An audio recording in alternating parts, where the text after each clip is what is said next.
Last time we started talking about sets, we went through a few examples, and we even talked a bit about some operations we can do on them, like taking intersections and unions.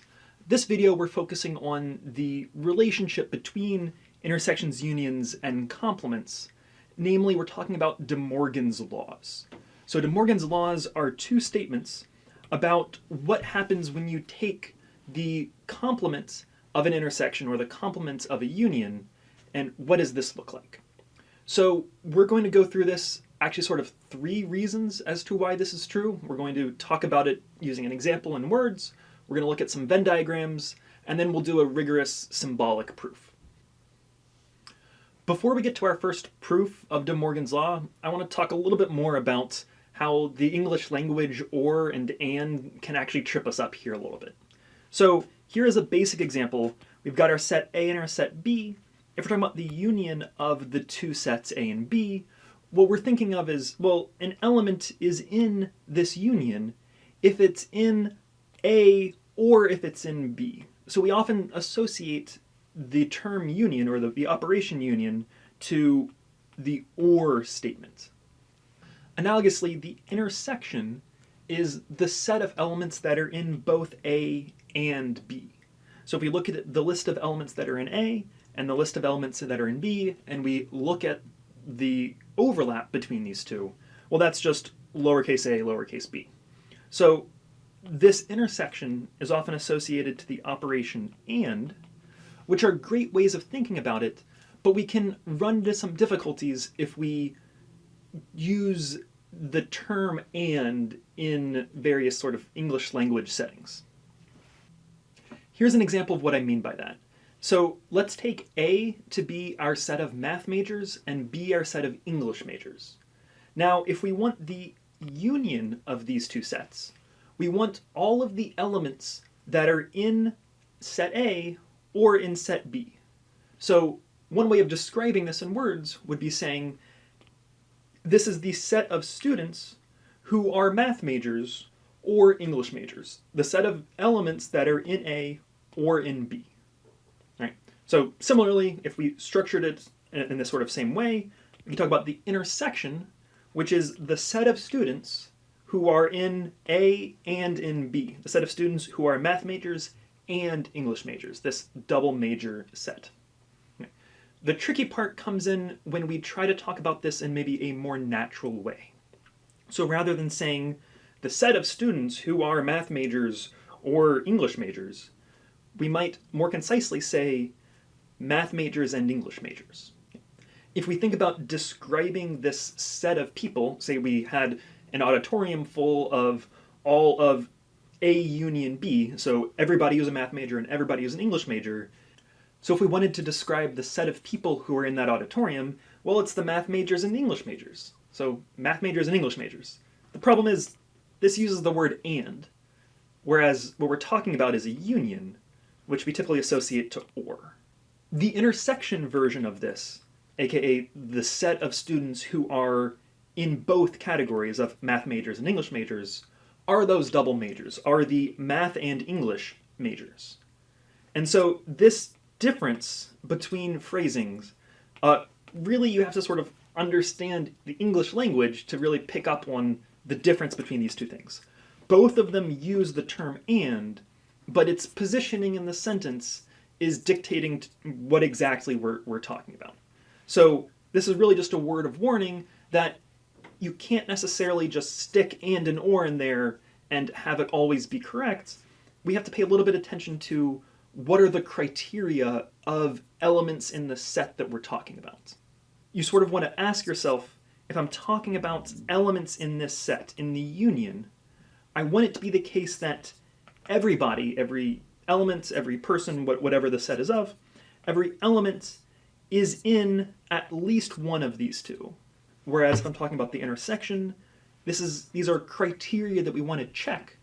We want to make sure that everything that's being described in this set meets the criteria for A and it meets the criteria for B. And we might describe this set using and or, but we want to make sure that it's reflecting this criteria checking. Let's get back to talking about De Morgan's laws. So we're working with the intersection of two sets and then taking its complements and asking ourselves, what should this thing look like? So we're going to work through, as I said earlier, 3 explanations for why this is true. Our first is really just using an example. We're going to use this math majors and English majors example. So since we're working with complements, we want to make sure that we know what our universal set is. A complement is sort of ambiguous unless we know what realm we're working in. So let's say that our universal set is a set of Swarthmore students. So when we say something like a complement, we're not talking about every possible idea that isn't a math major, but we're only talking about Swarthmore students who are not math majors. Anyway, universal set gives us context for what we're talking about.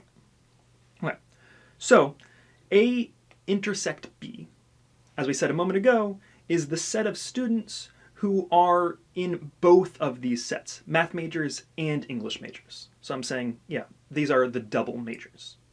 Well, what if we wanted the complement of that? So A intersect B complement is saying we want everything that isn't in this set. So students who are not math and English double majors. Let's think through who all is in this set. And we can think through a question that you could ask somebody on the street, or in fact you could ask yourself, which is, are you in this set? Are you a student who is not a math and English double major? Well, hopefully you know if you are or not, but let's sort of think through the various answers to this question. So I imagine many of you said yes, that you're in this set. Many of you might say, oh yes, because I'm not a math major. That would be a reason for you to be in the set of people who are not math English double majors. You may have said, hey, I'm not an English major. That's another reason to be in this set.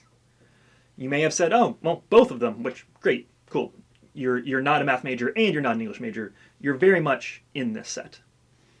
The only way that you would have said no, that I'm not in this set, are people who actually are math and English double majors.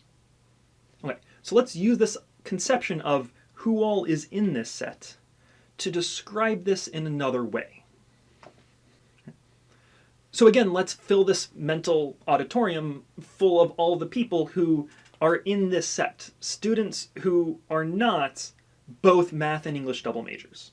So another way of phrasing that would be that this is the collection of students who are not math majors. So take everybody who's not a math major and put them in this auditorium. And then also take everybody who's not an English major and put them in this auditorium. So everybody that's left are the math and English double majors. But the set in question is the collection of people who are not math majors or who are not English majors. So in other words, this way of describing the elements in the set is the same as this other way of describing the elements in that set. And this one, this upper one, came from the complement of the intersection, whereas down here, this interpretation more comes from the union of the complements. So that was the example explanation for the first of De Morgan's laws. I'm leaving the second of De Morgan's laws for you to discuss in your group on Wednesday. All right. So this is the first of 3 explanations, was the example. The second approach is using Venn diagrams. So a Venn diagram is a useful way of talking about how sets relate to each other. We can have a circle that represents the set A and another circle that represents the set B. The circles have an overlapping part because, well, sometimes things are in A and in B, but there are also times when things are in A but not in B. So really there are 4 key regions when working with a 2-set Venn diagram. We have our first group, which is in A but not in B, the second region, which is in both, the third region is in B but it's not in A, and then our fourth region is in neither, but is inside of our big universal set. So the big square is representing, hey, the overall universe or all of the things that we're even considering when talking about A and B. Okay, so we're talking about De Morgan's law, which says, or the first of these De Morgan's laws, which says that A intersect B complement is the same thing as A complement union B complement. So to work this out, let's shade regions corresponding to building blocks that is going to let us understand what this thing looks like. So first one on the left is A complement. So in this, we are shading all of the region that is not in the circle corresponding to A. This is the circle corresponding to A, so we're shading everything except for what's inside of that. So we're shading everything out here. This is A complement. Similarly, B complement is what we get when we shade everything except for B. So if we want to take an operation, if we want to put these two sets together, A complement's a perfectly good set, B complement's a perfectly good set. Let's take the union of these perfectly good sets. We can, taking this region, so here is my A complement part, and here is my B complement part, and then I can overlay them, and I can ask myself, what are all the regions that have at least one of these things? To be in A complement union B complement, the elements have to either be in A complement or in B complement, or both. Right? So we can look at each of our four regions and ask ourselves, all right, is this first region in A complement union B complement? And well, the answer is yes, because it is in B complement. Region 3 is in this union because 3 is in A complement. All right. So what we're left with is everything except for this middle. All right, let's put a pin in that, and let's think about what this right-hand side looks like. A intersect B, all complement. So before we get to that complement part, what does A intersect B look like? Well, that just looks like the region that is in the circle A and in the circle B. So this region right in the middle here. So this is representing the intersection of A and B. If we want to take that complement, A intersect B complement, we're going to shade everything that wasn't shaded and not shade everything that is shaded. In other words, we're taking the opposite of this picture, which gives us this picture. Okay, and the point is, the region here is the same as the region over here. The shaded part is the same as the shaded part. The not shaded part is the same as the not shaded part.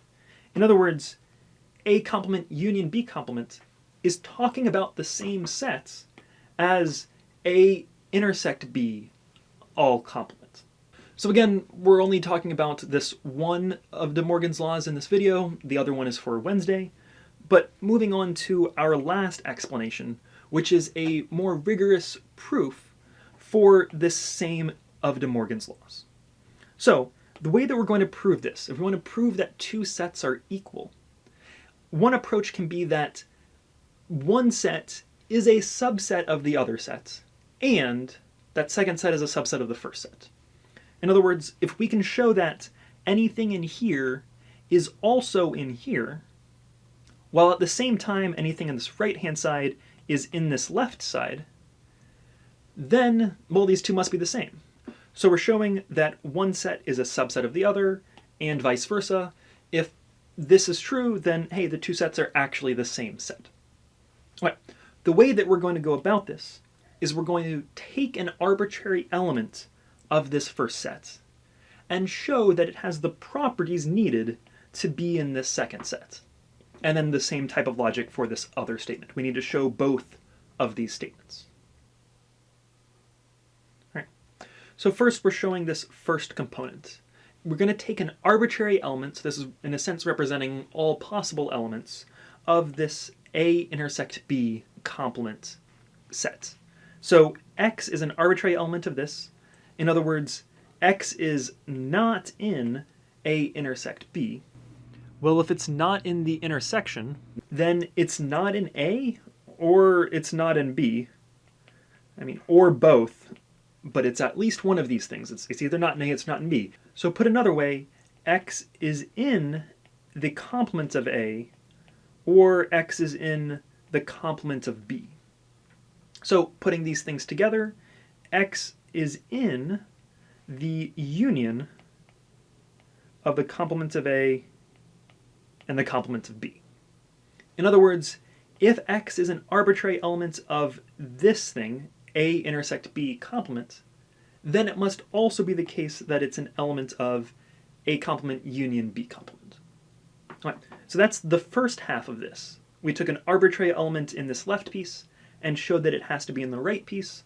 Therefore, the left is a subset of the right. Well, now we need to show it the other direction.